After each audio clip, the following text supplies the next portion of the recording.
and gentlemen. My name is Linda Lees. I'm the Director of Cultural Programming at TEFAF New York.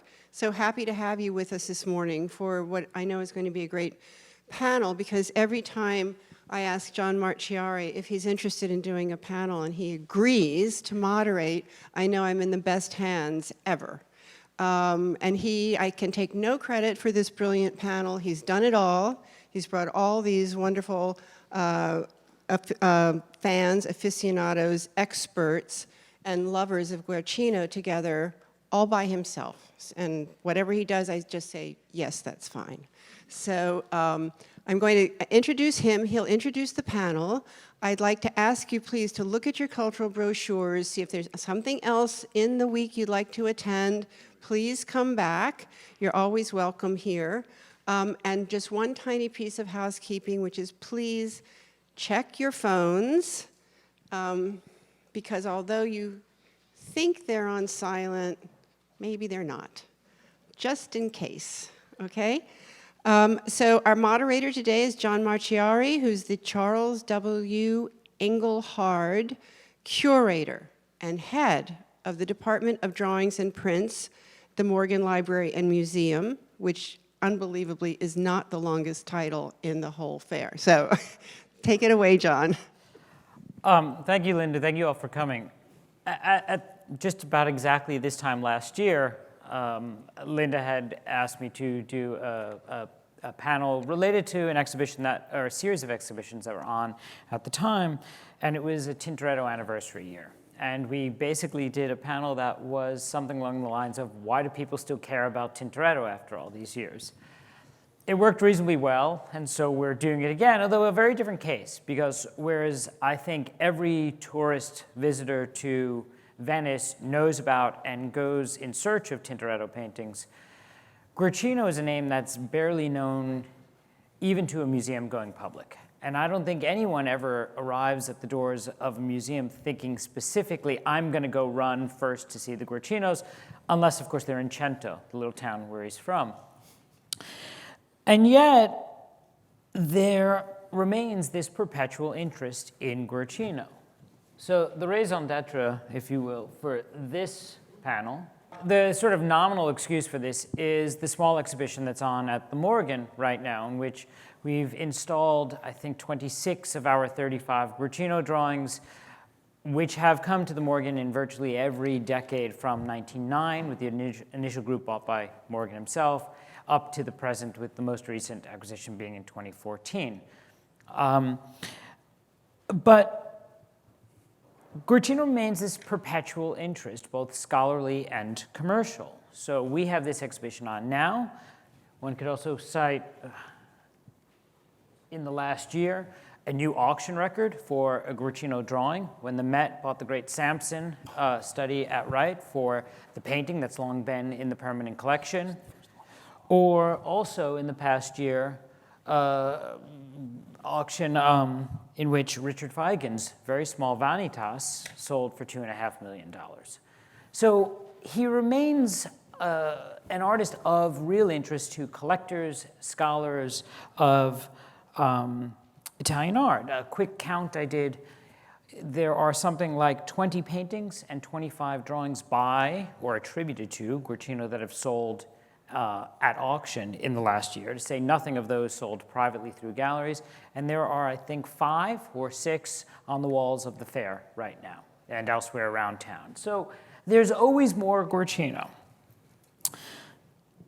So to get some perspectives on why he remains interesting, I put together this panel with a scholar, a collector, and a dealer, 3 very different perspectives in addition to my own as curator. So introducing the panel, to my left first is David Stone, who is professor of art history at the University of Delaware and head of their curatorial studies PhD program. He's also my favorite Guercino expert. I know there are a lot of people in this room who have seen the two of us making spectacles of ourselves arguing over this or that drawing at a Christie's or Sotheby's preview. David was the curator of the Guercino drawings from North American Collections exhibition that happened back in 1991. in the great year of all of the exhibitions celebrating the artist's 400th birthday. Sorry, a little bit of math. Also the author of the Catalogo Completo dei Dipinti by Guercino, published in 1991, and scores of articles, catalog entries, and reviews since on the artist, in addition to his work on other minor figures like Caravaggio. Federico Castelluccio, in the middle, is, I'm sure, best known to all of you for his role as Furio on The Sopranos. You're never going to live that down. Hey, it's okay, don't worry about it. But is a practicing artist, a painter, and also an avid collector of Italian paintings with an interesting Guercino story of his own, which we'll come to eventually. And at the far left, Stephen Ongpin, who is the director of Stephen Ongpin Fine Art, a dealer in old master drawings, who is exhibiting here at the fair, and someone who seems always to have a new supply of Italian drawings and Guercino drawings in particular. I think there are two on the wall of your stand at the moment. So where do we go? How do we get some perspectives on this artist? And maybe I'll start with David. You wrote a dissertation on Guercino 35 years ago. A while ago. Yeah, a while ago. A while ago. Yeah, but why Guercino? How did you come to find this artist? It's pretty straightforward, actually.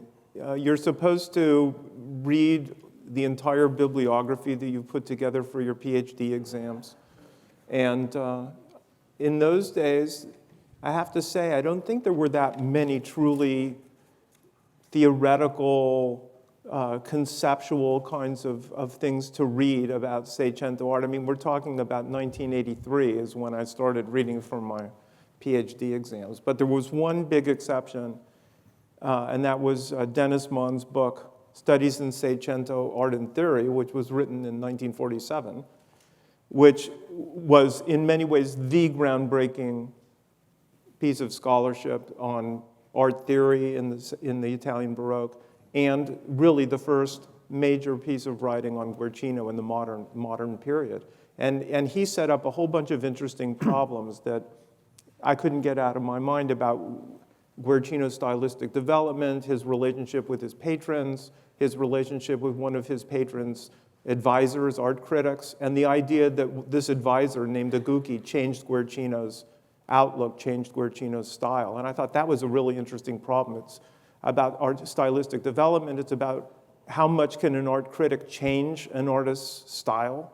And the whole question of Guercino's early and late style fascinated me. I was very interested in stylistic development when I was a graduate student, and I fell in love with Guercino's art and the intellectual problems. And that's right then and there I decided that's what I'm going to do my dissertation on. Was that change after he went to Rome? He had a sojourn in Rome? Well, according to the book by Dennis, the great Guercino scholar Dennis Mann, it was in Rome that Guercino's style changed. But after working on him for a long time and writing my dissertation, I decided it was a pretty gradual change, that the critic got way too much credit, and the change took a long time, and that his style didn't really change until about 1630, not way back in the Rome period, 1621 to 23. I like to talk to practicing artists about their style and about what causes them to change from one thing to the next. And it's usually not reading some piece of criticism about their work in the New York Times or something like that. It's more complicated than that. But it's good that you mentioned Dennis Mann at the start, because in a way, he's responsible for all of this. Yes, he rediscovered Guercino, who was certainly not a household name in the 19th century or the early 20th century. But starting around 1935, he got very interested in Bolognese painting, the Carracci, Guido Reni, Guercino, and he started collecting them, and I asked him why. He said because they were really cheap. They were absolutely nobody wanted them. One of his favorite, most repeated stories is that the first picture he wanted to buy was in Paris. I think it was Jacob's Blessing, and he kept going back and back trying to get this picture out of the dealer, and the dealer did not want to sell it until finally one day the dealer said to him, well, I don't want to sell the frame. And Dennis said, you know what, well, I'll make you a deal. I'll just buy the canvas for X price, and you can keep the frame. Deal. That's Guercino. That's the beginning of modern Guercino studies, That's right beginning there. of modern Guercino collecting and studies. Keep the frame. You can keep the frame. So was he a collector or a scholar? Did he start collecting them because he liked this problem, or did he buy them and then he thought... No, it was completely integrated, because I think one of the things that Dennis Mon did was he was so interested in provenance research before he bought something. That was his way in many ways, was trying to figure out everything about patronage and provenance for something that he was interested in buying. And then, it just exploded. He just could not stop doing the research. Great.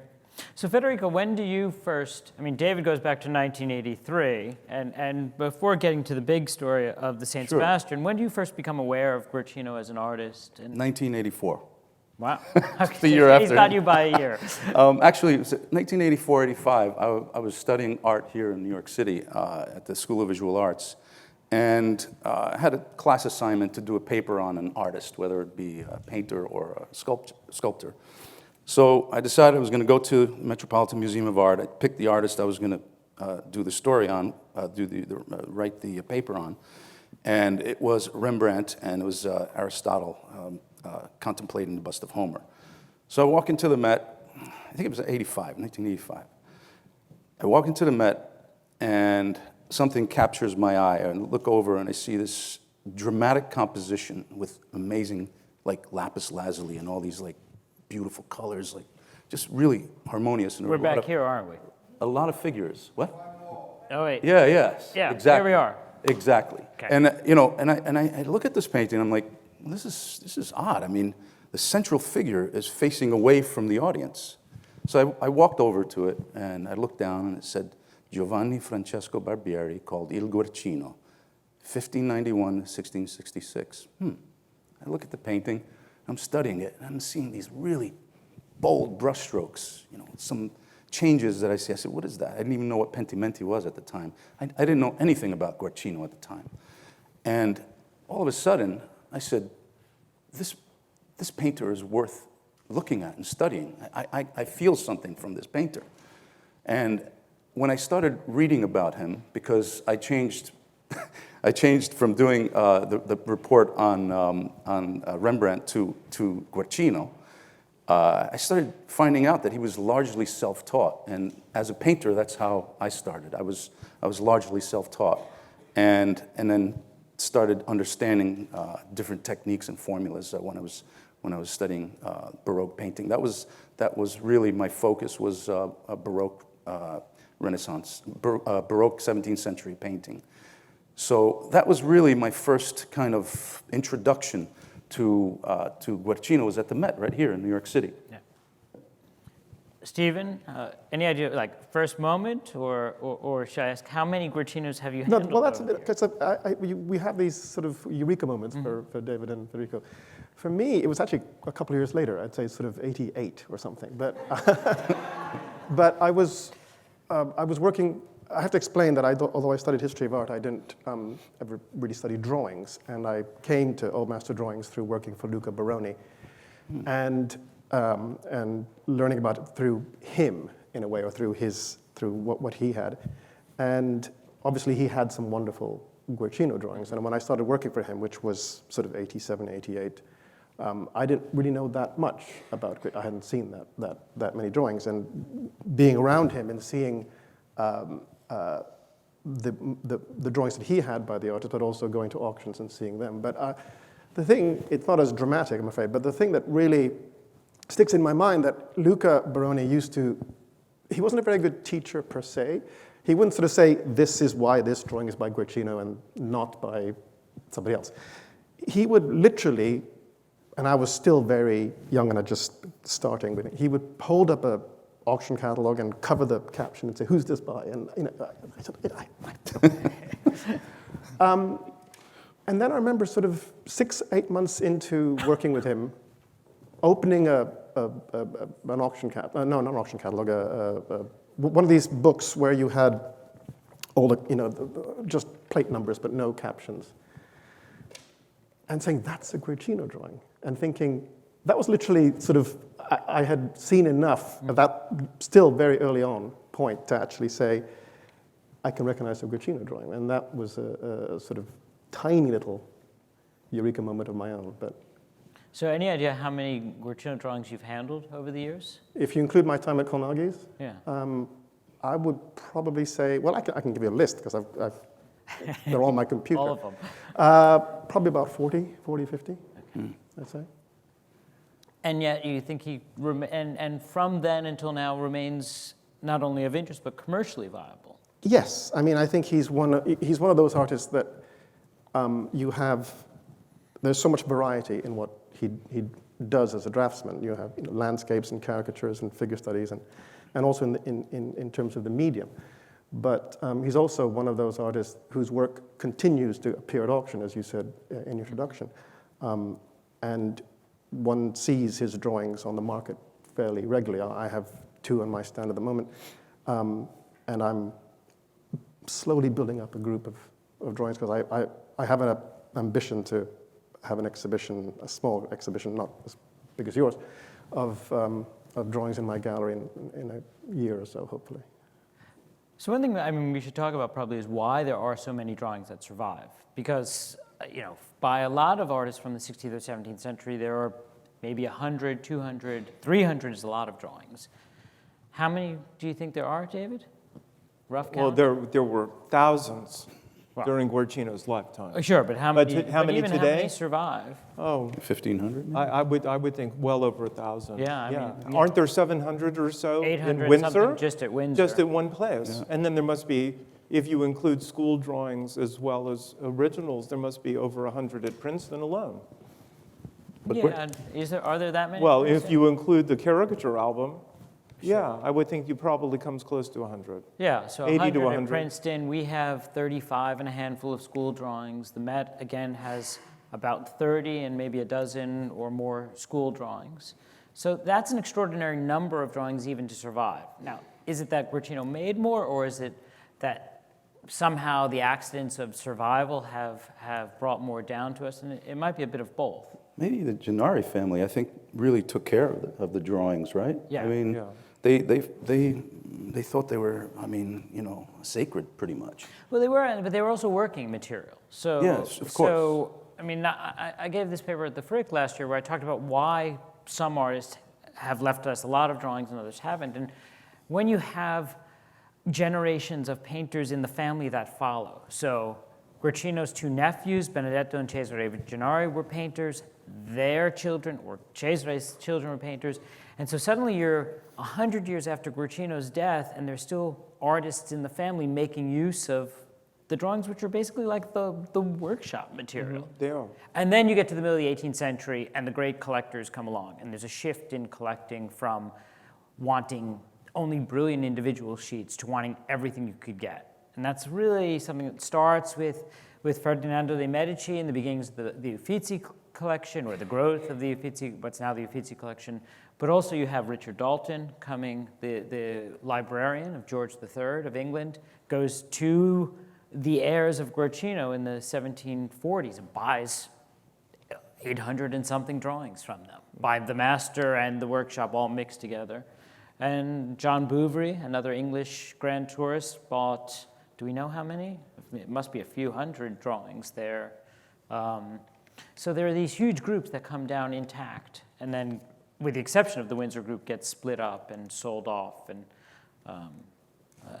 keep coming to the market today. But Guercino loved drawing. He drew on his own. He was doing a lot of caricatures as well. He's, looked at everyday life and would just draw something that he felt inspired by. And we'll come to the preparatory drawings too, where, as I wrote in the catalog for the show, why do one drawing when you could make 5 or 35? But yeah, there are also all the caricatures and the landscapes were for no function other than themselves. I just think this is how he kept himself going, spiritually, artistically. It just propped him up. It's what he really loved doing. They didn't have much commercial value, I don't think. Maybe he gave a few of them away, but they hoarded them, you know, in the They hoarded in the them. workshop. They just kept everything. They did, and he refused to let things go. There's that great story of Antonio Ruffo, this Sicilian patron, wanting to have a drawing. He said, well, he's commissioned the painting. Do you have any drawings that could go with it?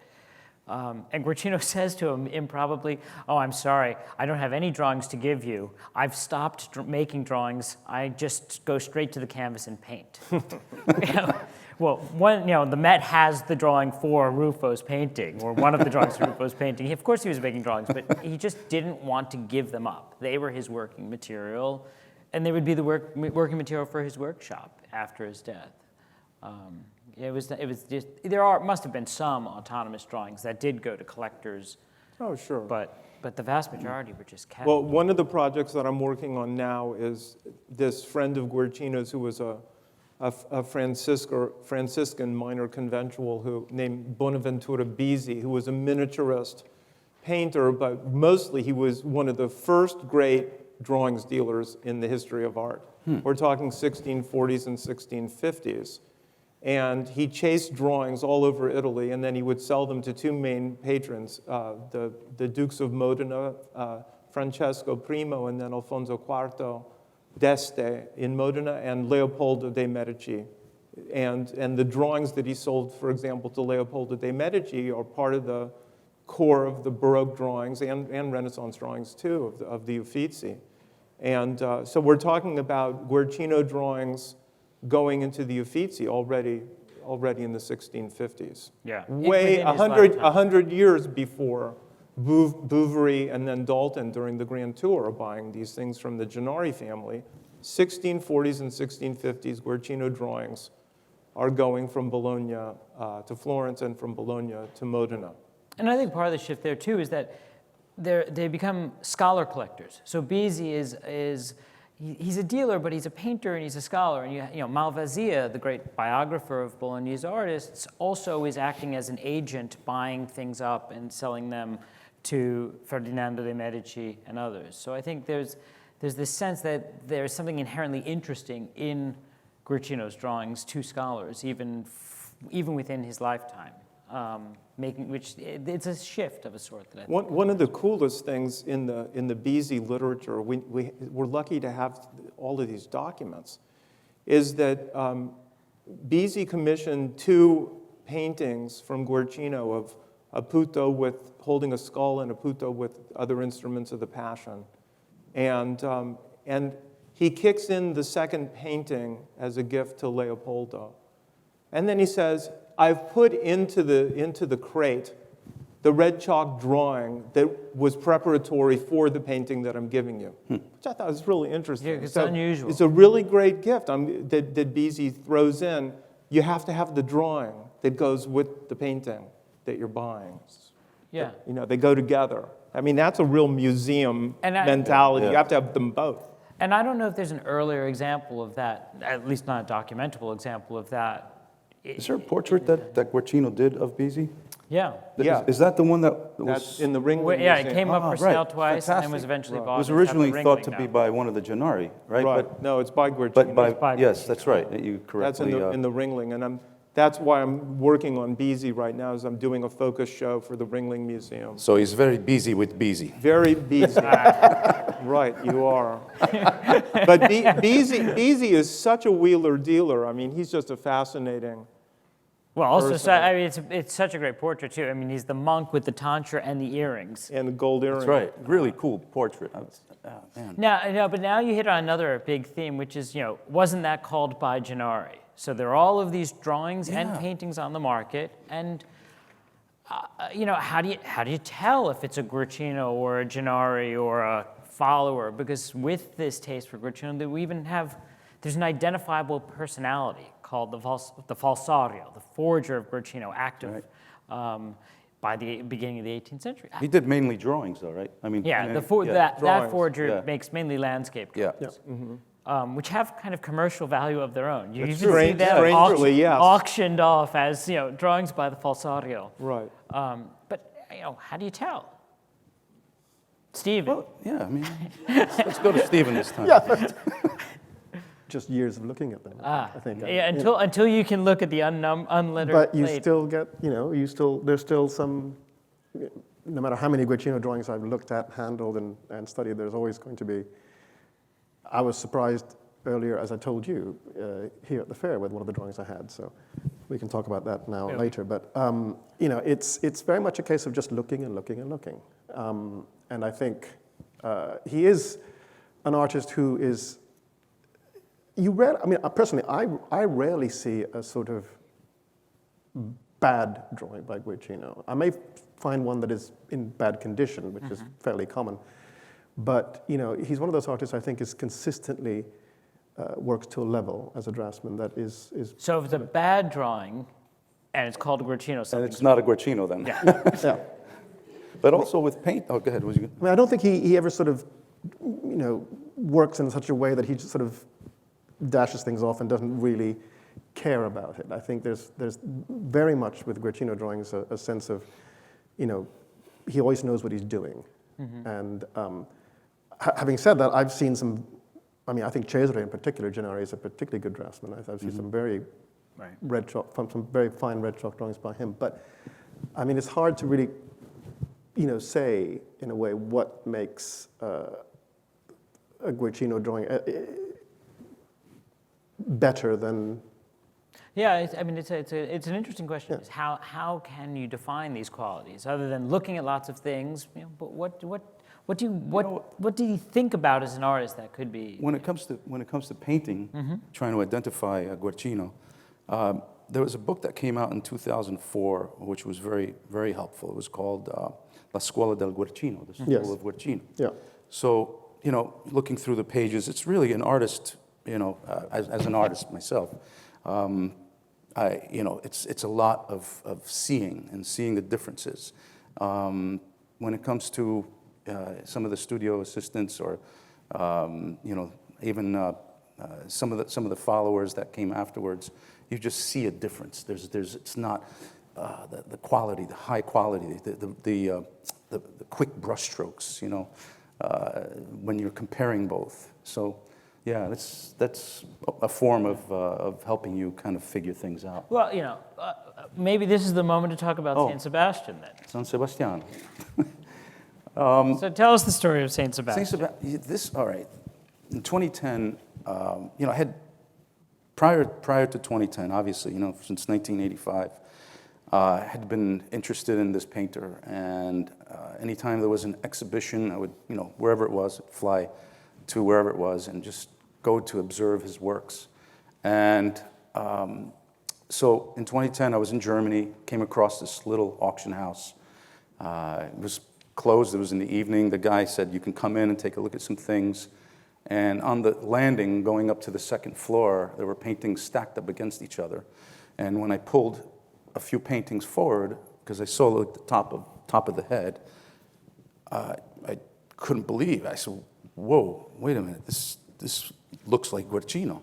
I hope you didn't yell that out. No, I didn't. No, I didn't. Actually, my girlfriend at the time was there, and I said, this is by Guercino. She goes, what? I said, quiet. So, the guy who let me in, who was the manager, was right at the bottom of the stairs, and I said, excuse me, can I ask you a question real quick? I said, what do you know about this painting? I wanted to see why there were paintings stacked up against each other on the landing going up to the second floor.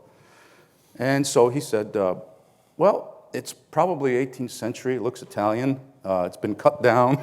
Everything and I was like, okay, he knows nothing about this is good. So, of course, I tried to buy it from him right away.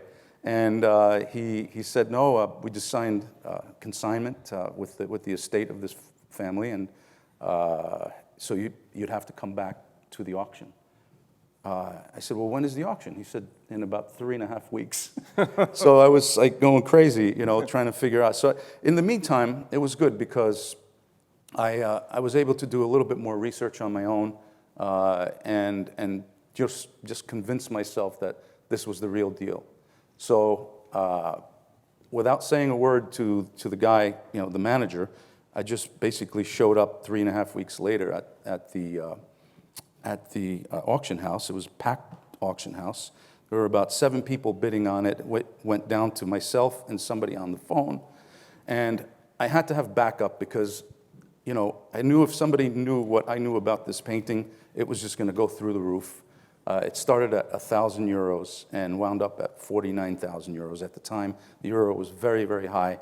And so, it was, you know, I wound up bringing in a partner to buy it with me, 50%. And so then was the task of getting it back to the States. You know, you can't really tell them that it's a Guercino and what it's worth, or what it could be worth. So, you know, it was just, I was on pins and needles because of that. But shortly after that, I reached out to a very, very good friend of mine who I had done business with, and we just became friends over the years, Robert Simon. And I said, Robert, I feel that I have a painting here by Guercino, but I want you to take a look at it because I know you've had some over the years. And he looked at it and he said, Federico, I really feel strongly about this, and I think you're right. I think it's by him. But we have to get David Stone on board, this guy. So I drove the painting out to Philadelphia. In a blanket in the Yeah. back of your Range Was it Rover. in Yes. this condition, or was it dirty? No, it wasn't Yeah. in this condition. When I found it, No. it had years of yellowing varnish, Right. campaigns of overpaint. If you look on the top, there's a little branch coming out. Somebody thought it was a good idea to paint like leaves and, you know, extend the branch where it competes with the face. I mean, who would do, Guercino would never do that. But the advantage that I had was actually looking at the original and seeing that this was overpaint and the real paint was underneath. And being a collector, I've been collecting since maybe 25 years. I was used to seeing paintings in that state, which was uncleaned and you know, with overpaint and things. And so, yeah, so we had to basically clean off all the muck from all over the years. And that was the stage where I showed David. I brought it out there. It was in a blanket in my Range Rover, like you said. And I brought it in, and David, I have to say, is like straight as an arrow. I mean, like he's looking at it. He's like, you mind if I take a few pictures, Federico? I said, sure, go ahead. He's taking pictures. He's like, can I put a light on it? So he puts another light on it. He's looking at it. He's like, yes, all right. I'm going to Italy. I'm going to I'll study this a little further, and I'll let you know. I'm like, what? Oh, man, come on. So anyway, long story short, David actually said, you know, I believe this is by the artist, and wrote a beautiful report on it. So there we have it. Yeah. And what's the date of this? 1632 to 36. Does not appear in the account book. It does not, no. And the reason for that, we theorize, is that Guercino, Well, wait, we should explain first that there account is an book, account yeah. book. yes, Right. there's an account There's an book account that started in 1629 and then till his death in 1666. So Right. in 29, right? Right. They started, Paolo Antonio, his brother, and he started, you know, they would write down all the accounts, who it was for, how much it was for. An extraordinary document. I mean, we don't have this for more than a handful of artists Yes. from the 16th, 17th, 18th century. But we know what he was painting, for whom, and how much it cost. And how he was charging. for Yeah, each- And what is yeah, it, yeah. exactly, and what he charges. Exactly, It's great. 100 ducats for a Yeah. full figure and 50 for a half length. And 300 25 for a head. Yeah, exactly. And if you want another head poking in from the Yeah, back, exactly. it's just another It was 25 ducats. Yeah, they had everything kind of like regimented. But no, it wasn't in there. I was a little disappointed. And I'm saying, well, why isn't it in here? I was aware of the book. And so, you know, David, and then of course there was also a report by Nicholas Turner, and there was a theory that at the time of his death, Conte Cesare Carlo Malvasia, which was his main biographer, went to his house and saw there was about circa 40 paintings that he had done in different periods of his life. And they only cited one. Even Salerno in his book cited that there was one San Sebastiano, but no one could put their finger on which painting this was. Mm-hmm. And then in my research, I found that there were two copies. One was at the Bob Jones Museum, and then the other one was in Faenza. So I went to Faenza, saw this copy, which was, they said it was either Benedetto or Cesare. Copy No. of this composition. Copy of this composition. I had never seen anything like that before. Mm-hmm. Like, this was the only composition I'd ever seen. And it turns out that my theory is that if it was either Benedetto or Cesare, they were in the studio around 1650, right? Yeah. So if you think about it, if he painted this for himself, circa 1634 to 36, then the painting is plausible that it could have been still in his studio and young Cesare or Benedetto were studying and doing a copy of that painting. Sure. Yeah, that seems reasonable. One of the things that more and more I'm realizing is that there's plenty of paintings by Guercino that are not in the account book, because the account book is a very straightforward mechanism. Cash comes in, and you write it down. But what if you traded X amount of groceries or goods or services for a painting? Then Or if you kept the painting in your studio. Yeah. And didn't, Or yeah, never left the then studio. there's no entry, there's no book for trades, except in maybe one or two small cases there are. But basically, unless it's cash, and only if it's cash does it get into the account book. All of the other pictures that are gifts, exchanges, Well, and then we there's have no document And then for there's that. the period where Paolo Antonio, the brother, dies, and the account book gets really right. messy. A for couple of years it goes haywire. Yeah, exactly. And we Right. know about the pictures that he's done from other documents, and because the pictures survive, and they're not in there. Do you mind if I mention what one of the things that David brought up in his report was that this painting, you're wondering why wasn't it in the account book? Well, there was towards like the early 1630s.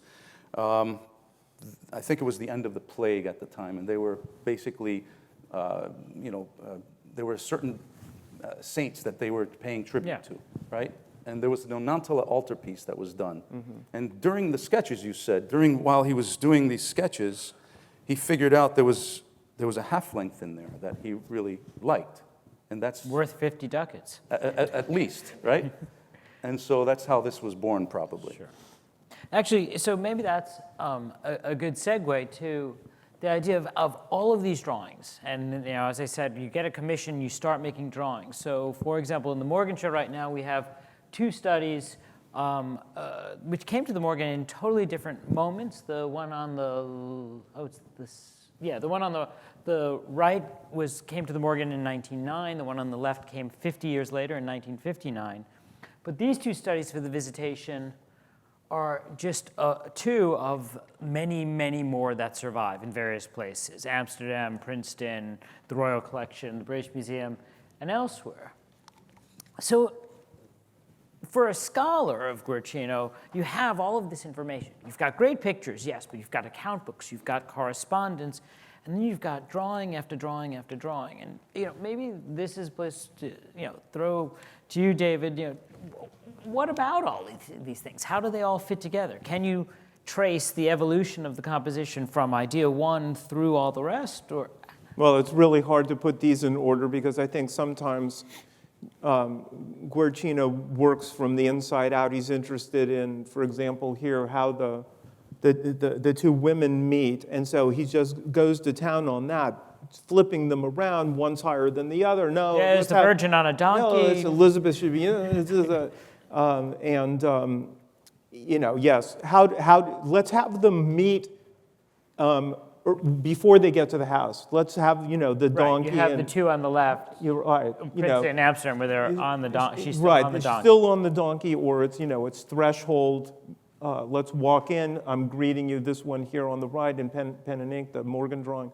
Going in, pulling the curtain away to go in. It's all about entering the home, as opposed to meeting out, in the courtyard, let's say, with the donkey. He can't decide. So, is Zacharias going to come down and help Joseph with the luggage or not? Right. He basically, I think, works sort of cinematically through the arc of a whole narrative, and sometimes he does these compositional sketches overall, but most of the time he works from the inside out with these little conversations and kind of close-up views, and then he'll work out the overall composition afterwards, sometimes right on the canvas.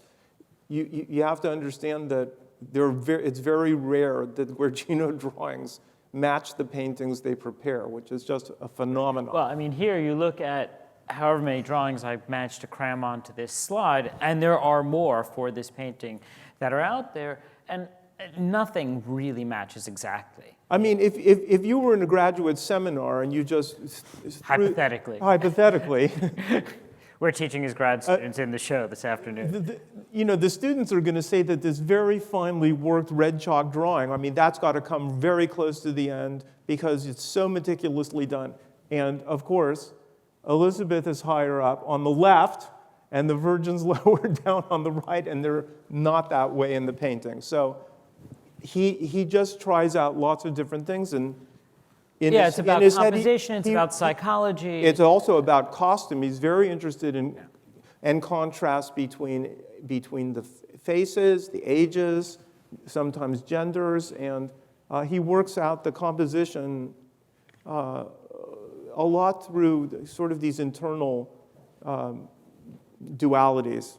So maybe more rewarding to study because you don't have a consistent narrative. You find any one drawing and think about what's he getting at in this drawing, rather than how does this fit into a logical sequence. What's so interesting, what's so rewarding about it is that not only do you have the painting, of course, that's in many ways the most developed and in a lot of ways overall, but that the drawings tell you so much else about what was going on in Guercino's mind. They don't duplicate each other. You're always learning something new about what Guercino is considering important.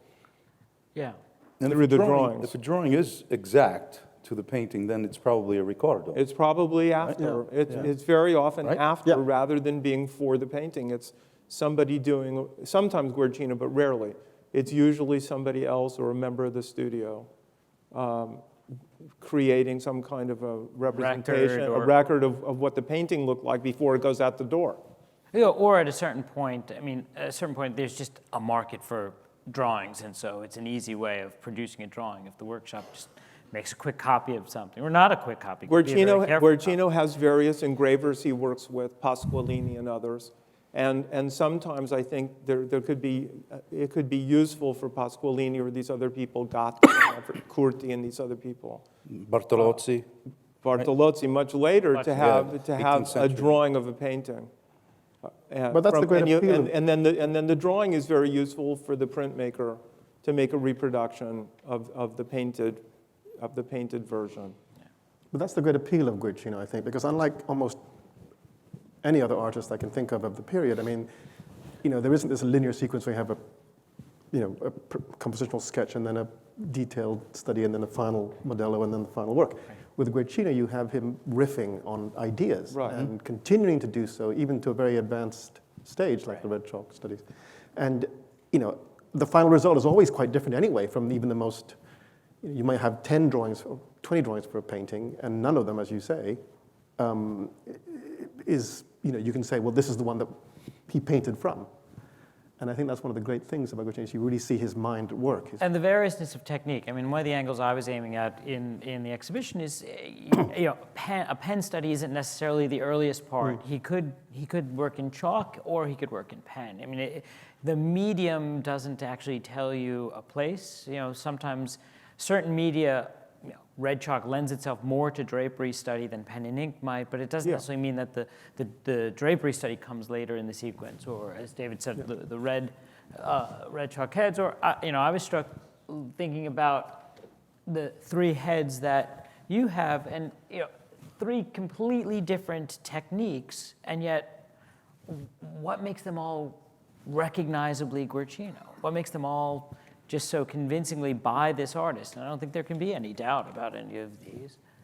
But is he doing different things, or has he just picked up a different instrument that day? I'm not going to give it to you, David. Well, I mean, is he? What do you think now? First off, they're interactive. I think he's very sensitive to whatever medium he's using, and what mood he's in or what the function of the drawing is, of course, plays a huge role. If he's doing some kind of very general quick sketch, it often looks a little erratic and hurried or unfinished or angular. And then if he's doing something where he's working out ideas for a very complicated hairdo and physiognomy, then he goes more slowly, more carefully. Sometimes he comes back and adds more hatching or dots. The middle sketch, he's in one of his wash moods, and he practically does the entire drawing in wash. He does that all the time because he likes sometimes just working with light and dark. But also it's the models. I mean, some of the models are very familiar in his works. He uses a lot of the same models. Well, or he has certain types. I He's think done them so many times he can do He it. knows them. He's He got knows such them by heart. facility. It's going back to Stephen's point about how there are so few bad drawings. Like even a quick sketch, he has such command of anatomy and space that he doesn't need to put a model in front of him much of the time. He just can effortlessly produce. Well, when you see something like that, where there's a very specific light coming down, I mean, to me, it seems like you would have a model there. And the one on the right, you mean? The one on the right and the one on the left. And the one in the middle could be done by memory. I mean, that's easy. I mean, It's more of not a easy, but type or a yeah, caricature. it's more of a caricature that's coming out of his mind to paper. We were talking earlier about, Stephen was saying, how do you tell the difference between an original Guercino and one of a follower? The followers often reveal themselves by giving too much information. TMI. And Guercino knows when to stop. The minimalism in a Guercino drawing is one of the greatest features. On the old man on the right in the black chalk, I mean, half of the drawing is just the white reserves of the paper. You don't need any lines. You just need the simplest hint of a crease in the drapery, and your eye and your mind, the psychology of seeing does the rest. You don't need to actually do it for the viewer. Just the slightest hint is enough. And less sophisticated draftsmen, they don't know how to do that. Right. It's really hard. Look at Rembrandt's landscapes. The famous one in the fog of a kind of a field in the snow with a picket fence. I mean, there are like a couple of lines. Right, but the whole bottom of the drawing is just paper. The whole bottom of the drawing is white, but you read it as snow because you know how landscapes in the snow look in the Netherlands. Yeah. You don't need any information. Your brain supplies all the important parts. The Impressionism wouldn't work except for that. And Guercino and Rembrandt are artists that completely understand less is more. Well, I think that was the point I was trying to get at earlier. We're trying to understand what he thinks about or how he functions as an artist is maybe more important than saying, well, he only uses black chalk before 1620, or he wouldn't ever do a landscape just in wash, or at every moment anything could occur to him. If an artist is out of ink, you use whatever's there. Exactly, Charcoal. but there you get the suggestion. Oh well, he wouldn't have. There's a missing decade where there are no black chalk drawings until you find one, and then of course it's right because you see his hand in it. Can I say something about the preparatory drawings and the final product? As a painter and an actor, I kind of have a correlation when you're studying a part, and you're kind of rehearsing the lines and rehearsing your spots and everything. The day of the actual performance, things change. Like somebody may forget a line. You mean your ad lib? That's right. You start ad-libbing because you think something might be better. And that's exactly, as a painter, you're posing your models. And like in that drawing, okay, I didn't like the way the sash was there, I'm going to change that. And then the head should be a little three-quarter rather than more profile. So you start editing and changing as you're doing the actual painting. Yeah. I think Guercino allows his method is brilliant. It allows himself to make mistakes, and then he can react to those and work around them. And because they're unplanned, all kinds of original things can happen because he's not worried about making mistakes. He's not worried about literally painting himself into a corner. He can always find a way out. And making those mistakes is actually one of the things where with infrared reflectography right now and X-radiographs, you can see the changes underneath, because once you put paint to canvas and it dries, you just can't erase it. You have to paint over it. And so you would see those changes underneath.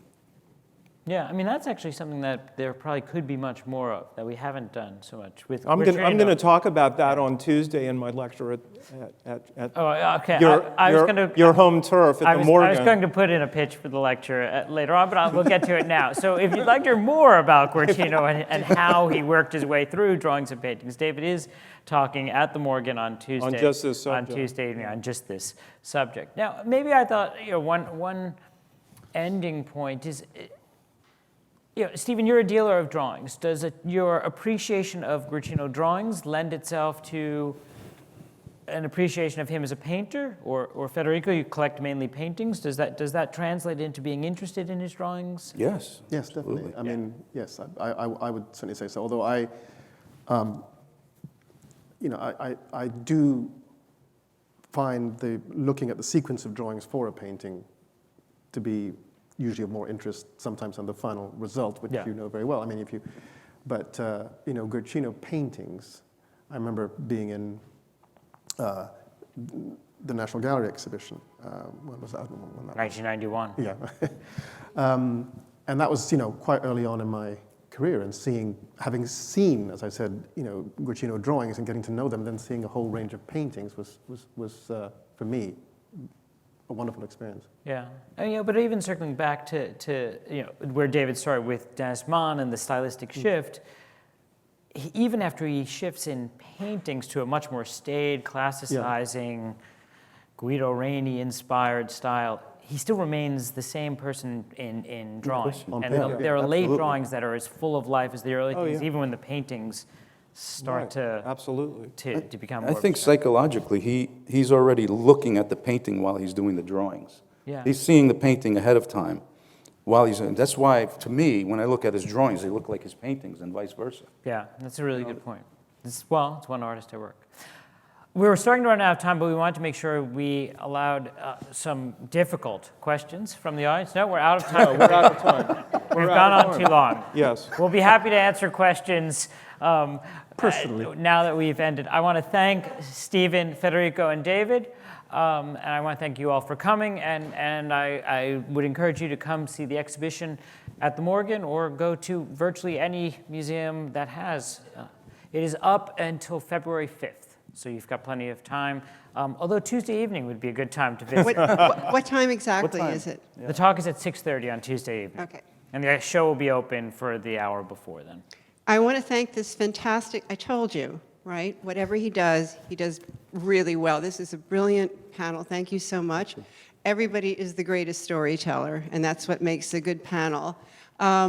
This is live streamed. It's on Facebook. If you want to go back and look more or hear again this information and some of these delicious insights, not to mention jokes and stories. And then after that, it will be edited and be on our website, as all of our panels are, permanently. So you can access anything that we've done since fall 2016. And of course, it's my brainchild, so I think they're all brilliant. But we do see these as an educational resource, and that's why we are so careful to bring in great experts and do these with very great seriousness, and as I say, intellectual rigor, as I'm sure you appreciate from this. I also want to put in a little housekeeping note that Stephen's booth is 355, in case anybody wants to visit it after. So a great hand for our panel. Thank you. Thank you. Thank you all.